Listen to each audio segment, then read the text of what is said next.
kadar nefes verip almışam, o kadar bana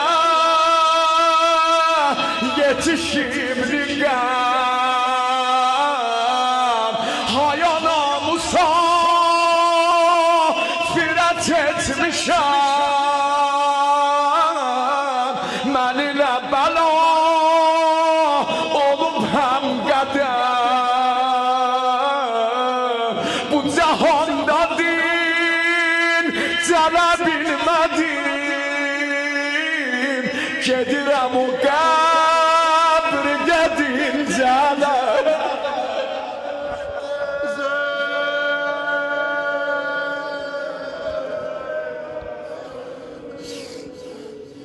Bu cahanda dincələ bilmədim, gedirəm məzarda dincələ. Dedi anam oğlu, anam oğlu, anam oğlu, anam oğlu. Eşqinə qulaq asın, görürəm bəyəxtən. Andı ver rəm səni qar, daş o yaman günlərimə. Başıva xeymə dalında dolanan günlərimə. Həbib, bura baxın. Qızları naqələr üstündə sayan günlərimə.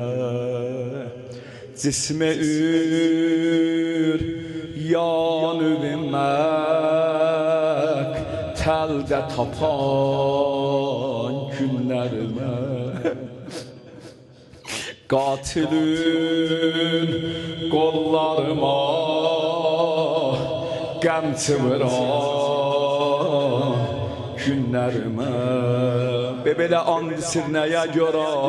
Dedi anam oğlu sən bir kəfən, sən bir kəfən ki heç demirəm bir kəfən gətir.